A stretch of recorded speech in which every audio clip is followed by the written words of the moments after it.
thank you. And welcome to a brand new addition to Club ENTP, everybody. Yeah, woo! All right. I am your host for now, Dapperoo and Crusher. Today, we're talking comedy. What type is funniest? Oh, let me guess. It's the ENTP. Well, we're about to find out. But first, you guys want to hear a joke? Huh? All right, how many chemists do we have in the audience? Anyone? No? Nobody? Oh, that's too bad. It's a funny joke about chemistry, but I doubt this audience will get any reaction, so... But do we have any plumbers in the building? Oh, wow. Yeah? There's a ton of you. And no surprise, it's a booming business, but just like any other industry, it's a bit of a pipe dream. And you have some serious addiction issues. I mean, it seems like every plumber I know has a problem with crack. You notice that? It's gross. Ugh. Oh, excuse me. Ugh, well, I asked one guy how he got started, and he says he just plunged right in, so, right? But speaking of plunging in, why don't we just get our show started? Are you ready? All right, let's go. Woo. All right. Now, I'm sure all you introverts are hilarious. I mean, if we could read your minds, but only the INFJs can do that. So, in order to quickly find out which type is the funniest, we can eliminate all the introverts because the funniest is the funniest outwardly. And when extroverts think of something funny, they usually just say it. So they're the ones getting most of the laughs. So we can conclude that the funniest type will be an extrovert. Now we're going to explore intuition as the main component to humor. Sensories, they like humor, but they like to find humor in the world around them, and just like someone falling down or a funny joke they heard. Intuitives find humor in abstract ways. Intuitives see the connections in a fraction of a second and express themselves like it came right out of left field. So, again, people. Next, who's funnier, feelers or thinkers? Humor from feelers is usually thoughtful and considerate towards others, so they're likely to filter themselves, whereas thinkers will just say what's on their mind without much of any filter. They're insensitive, but damn are they funny. Finally, who's funnier? The judgers or the perceptives? The funny thing is spontaneity. You might have a comedic formula where you write things down and rehearse it in every line so your timing is perfect, but the moments that are the funniest happen so quickly without any preparation. Perceptives live their entire lives this way, so we're used to going with the flow. So there you have it. All right, yeah. So if you're not an ENTP, I'm sorry, you're just not that funny. Just kidding. The truth is, what's funny for an ENTP might be offensive to an ISFJ or make no sense to an ESTJ. So there's no funniest type, say. It's debatable, right? But speaking of funny, our next guest is an INTP stand-up comedian. So please give a big Club ENTP welcome to the host of the podcast show, all the way from Bremerton, Washington. It's Joseph Rogers.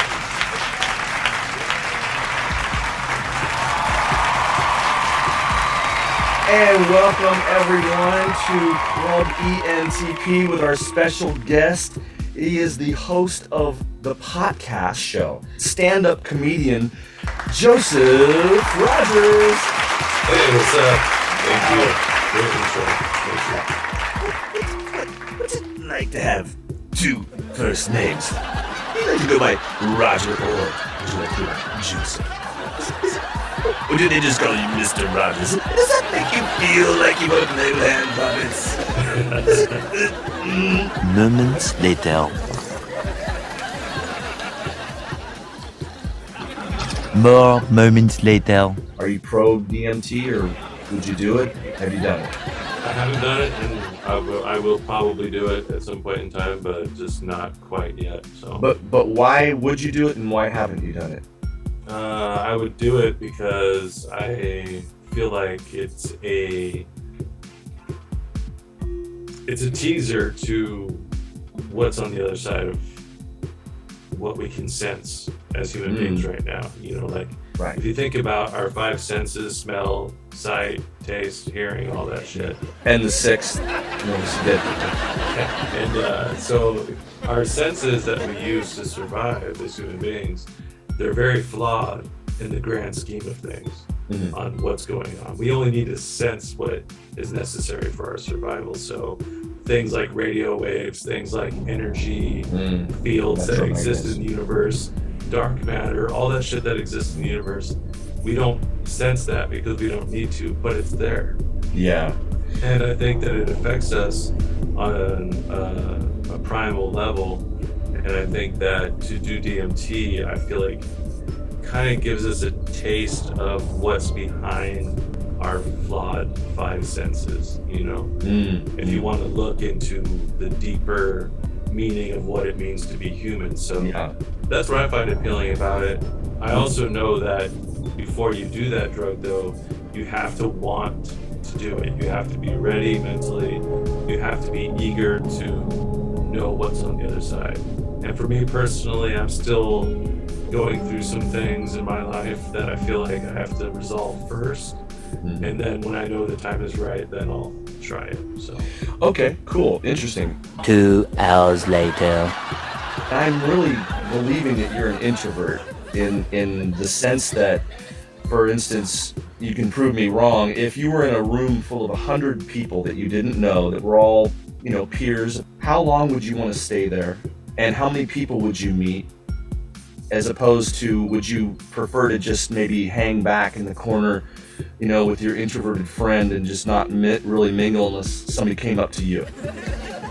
Well, in that scenario, I would probably try to not be noticed. I would probably be in the corner checking things out and getting a feel for it, and then ultimately leaving. Getting the hell out of Yeah, so, you know, I'll give it some attention, you know, but for the most part, most of it will be thinking like, this is a lot of people, and I don't even know why I'm here right now. But I will say, I do believe that every introvert that has any inkling in them to want to try something like stand-up comedy or play an instrument in front of a group of people, to do it. If there's any part of you that wants to do it, do it. And I think what I did in my mindset was, I'm going to throw myself into the fire and I'm going to survive. And I think that that's the best way to approach certain things in life, to get over those fears and to conquer those fears and not let those fears run your life and decide or dictate what you do for the rest of your existence, you know? Right. Get out there and make yourself uncomfortable. It's okay to be uncomfortable, you know? It's okay. It's good, yes. Yeah, it's good. Shake it up. Get those. I love this. Dude, I like you, man. I like you already. We just met, and I'm just like, you and I really gel. Like, that's the perfect motto in life. Just get out there and do it. Just do it. Oh, that's a good. You know what I should do? You said, just do it. Twice. Yeah. So do you come up with lots of t-shirt ideas? I do. I just do it. I just have a sense of you're that type. More questions now about intuition as opposed to sensory. When I look at sensory, I look at a person who likes to have maybe like nice shiny things and collections, and they're very particular, and they notice details, whereas an intuitive type would be more of like, say, like, let me just think of all the possibilities of the things that could be, and not really what's right in front of you. So you kind of are in your head a lot. Are you in your head a lot? Oh, I'm very heady. Yeah, very heady. I really take you as an intuitive too. So you're an I and an N for intuitive. And I think there's just no question about it. I think comedy also it's an intuitive thing where you're triangulating what makes sense to you, whereas other people who are sensory may not come up with those connections ever. Like, they'll come up with, they're funny sensories like ESTPs are super funny, but they're usually saying the same jokes again and again. They know what works and they go, all right, I'm going to cookie cutter this. Whereas an intuitive is just going to come off the fly and just, do something never been done before. So you're definitely intuitive. Now, when it comes to a thinker as opposed to a feeler, these are the decision-making faculties of our brain that determine why we make the decisions we make. Do you make decisions based upon how it's going to make those people around you feel, like you don't want to make them feel upset, or maybe you don't want to feel bad internally that you do things, or is it that you say, I'm going to make this decision and damn the consequences, man the torpedoes, go, just do it. And, oh, sorry if I hurt your feelings. Boo-hoo. So, have you ever been called an asshole? That would tell me a lot. So, if people call you an asshole, you're probably a thinker type. When I make choices, when I make decisions, I think 50% of it is what my goal or what my end game might be, and what choice I can make to statistically put myself in a position to try to meet that goal. And then the other 50% would be thinking about other people, like my So you're wife. really close in there, yeah. Yeah, my wife, my kids, my family, my friends. I don't typically make a choice and run with it and say, screw you or the consequences of your end of it. Yeah. I definitely take all factors. I'm very analytical in that sense, where I don't make rash decisions. When I have something on my mind, I'll wait a couple days. I'll think it over for 2 or 3 days. I'll go lay in my hammock and smoke a joint and think about it for a couple hours each day, And then usually that's when I will come up with my decision on something, Yeah. Speaking of joints, maybe this would be a good time to take a break. So, what are we smoking here? I have the orange Aid, yeah, from Seattle Private Reserve. Wow. And I have an orange lighter. How weird is that? That's crazy. The universe lines up sometimes. And so you can see I'm an ENTP because my bong is dirty. Oh yeah, mine's got some life to it too. So I'm smoking the future, and by the way, this is what the future looks like. Can you see the future? Oh yeah, that looks nice. See the future. So this is what the future looks like, and let me tell you what. The future stinks. But you know what the good news is? It's all, the future is going up in smoke right now. So here we go. Here's the future. Does the future smell earthy?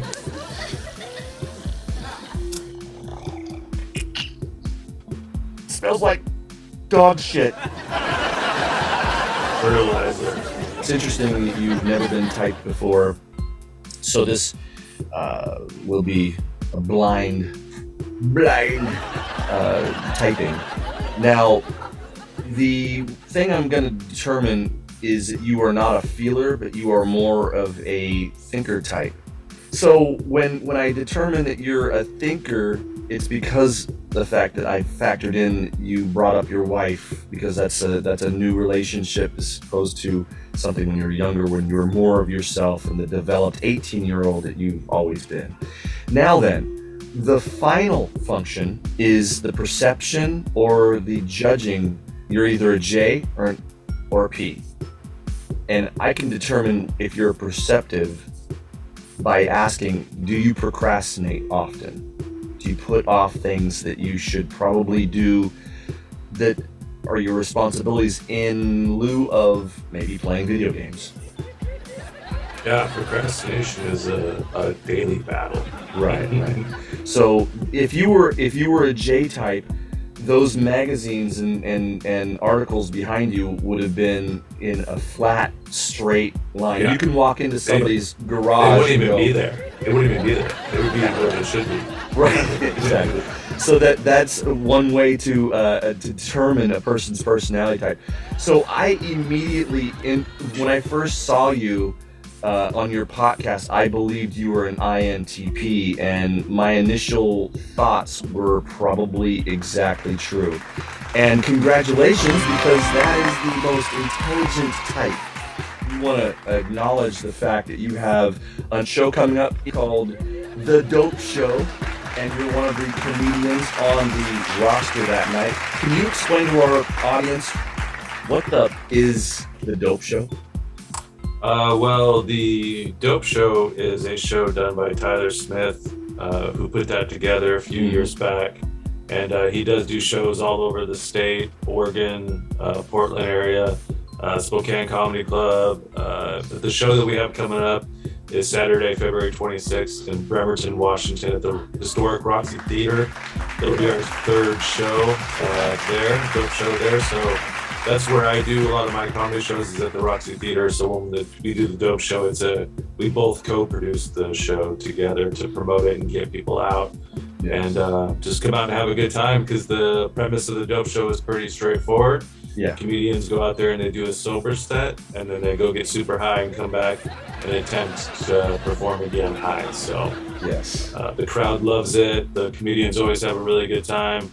And I'm just grateful to be a part of it and to know Tyler Smith and to be able to put these shows together. So yeah, and I've been to I believe it was the first one in the Roxy, and it was phenomenal. I did not know what to expect, but Dangerous brought me, and we had the opportunity to smoke out with all of the comedians in this really cool bus that was parked outside, and we went in there. It was just so cool to actually be with all these people that I just saw on stage. It was surreal.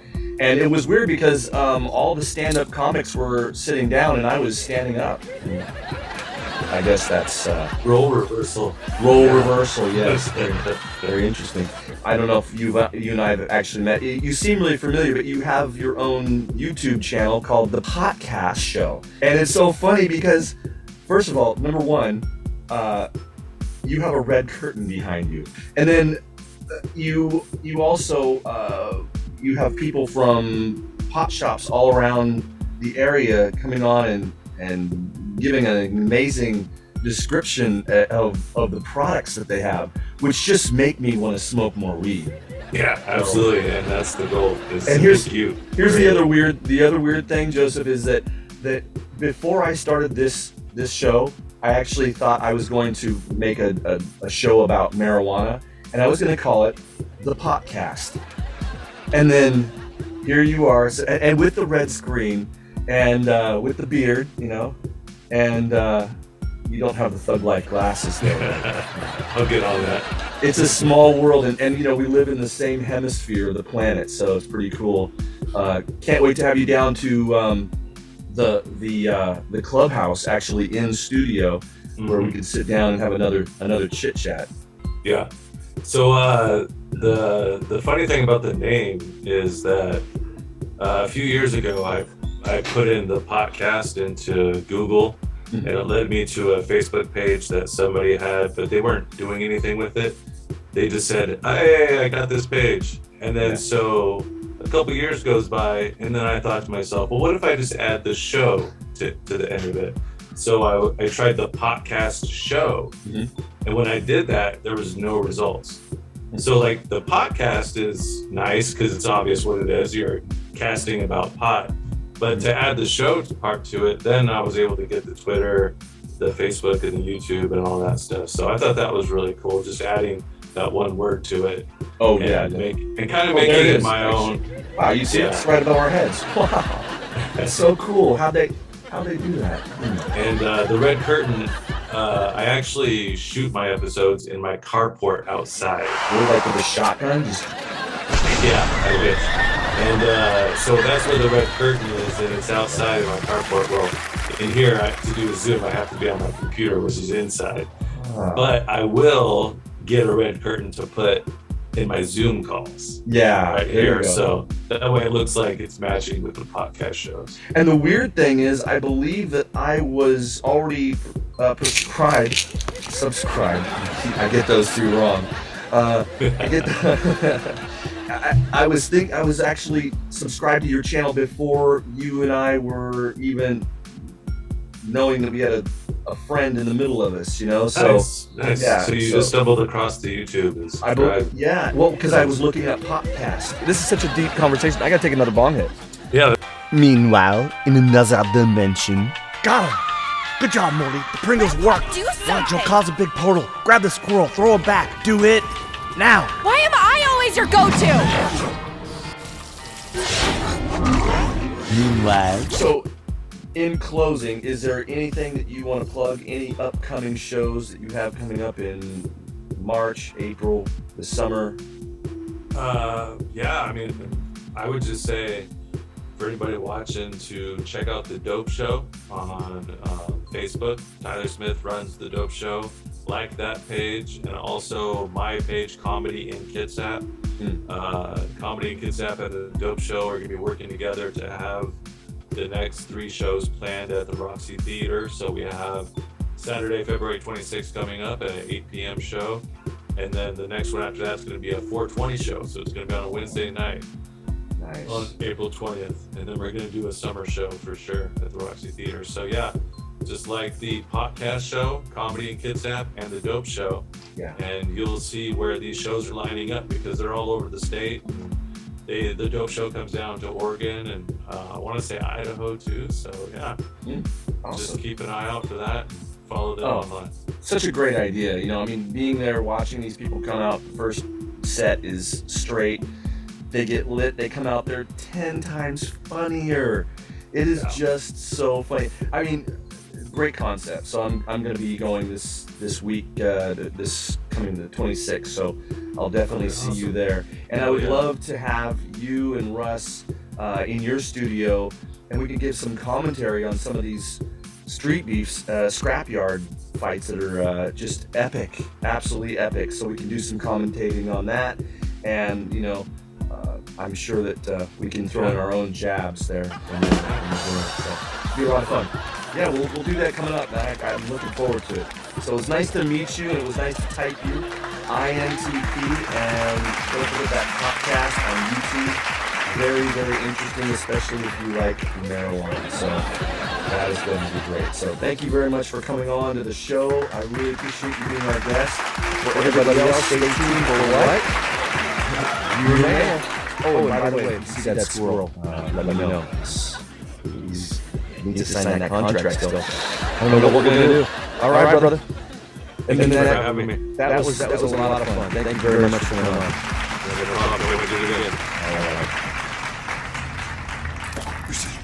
It's time for Viewer Mail.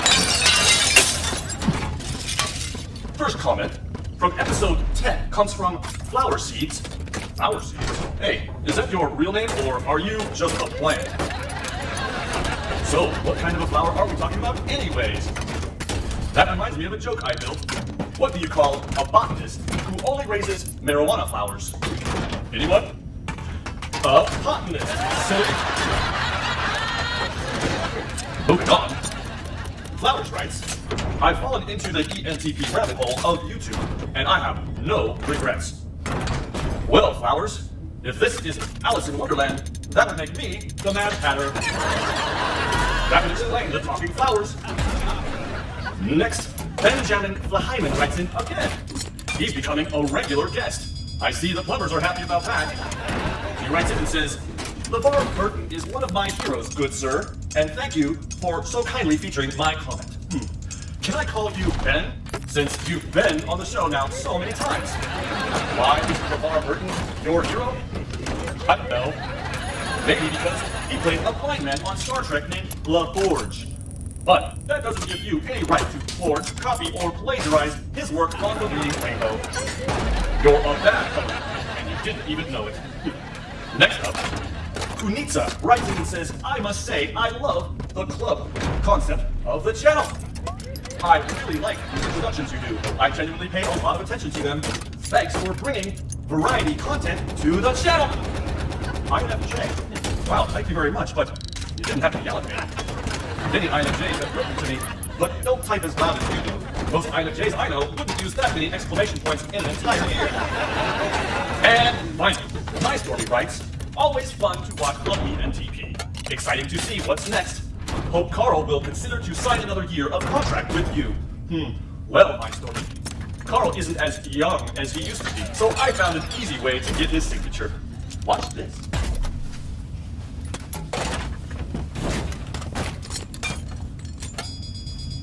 Carl loves Pringles.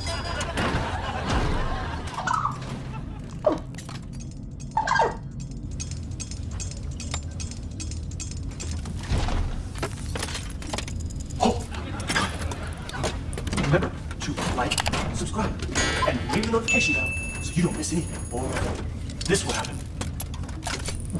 I'm out of here. Don't forget to enjoy the chaos. See you next time. Bye.